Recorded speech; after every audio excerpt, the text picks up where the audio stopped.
ముఖ్యంగా జన సైనికులకి, పార్టీలో బాగా దగ్గరగా పనిచేస్తున్న జన సైనికులకి, ఈ రోజున స్టేజ్ పైన కూడా చాలామంది ఉన్నారు, బయట చాలామంది ఉన్నారు. వారందరికీ నా విన్నపం ఒకటే, వీళ్ళందరూ కూడా మన జన సైనికులే, గుర్తుపెట్టుకోండి. ఎవరూ ఎక్కువ కాదు, ఎవరూ తక్కువ కాదు. ఎందుకంటే చాలామంది, కొద్దిమంది జన సైనికులు వారు చేస్తున్న విధానం నాకు నచ్చలేదు. ఒకళ్ళిద్దరు బయట టీవీలోకి వచ్చి మాట్లాడటం, ఫేస్బుక్లో పెట్టడం, ఇది నాకు నచ్చట్లేదు.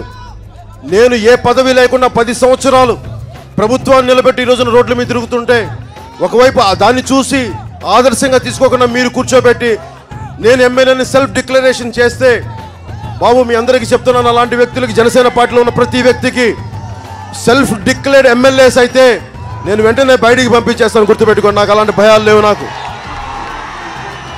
పార్టీ ఇన్ని కోట్ల జీవితాలని కట్టుదిట్టంగా ప్రభావితం చేయగలిగే స్థాయిలో జన సైనికులు ఉండాలి, కానీ జనసేన నాయకులు ఉండాలి. కానీ కొద్దిమంది ఇష్టారాజ్యంగా చేస్తే మటుకు మీకు బయట వాళ్ళకి తేడా లేదు. నేను చాలా నిర్దాక్ష్యమైన వ్యక్తిని.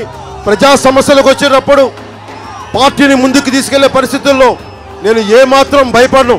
నన్ను బ్లాక్మెయిల్ చేద్దామని చెప్పి టీవీలో మాట్లాడితే, ఫేస్బుక్లో మాట్లాడితే పవన్ కళ్యాణ్ భయపడ్డాం అయ్యో అని చాలా చిన్నప్పుడు చూశాడు.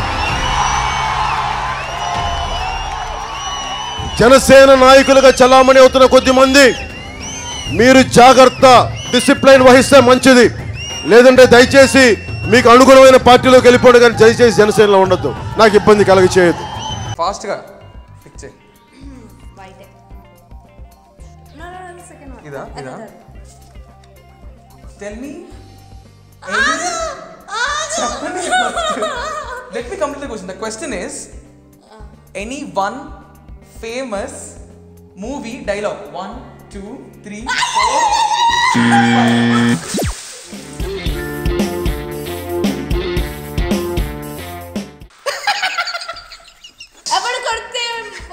5. మైండ్ బ్లాక్ అవుతుందో వాడే ఏదో ఒకటి చెప్పేయాలి.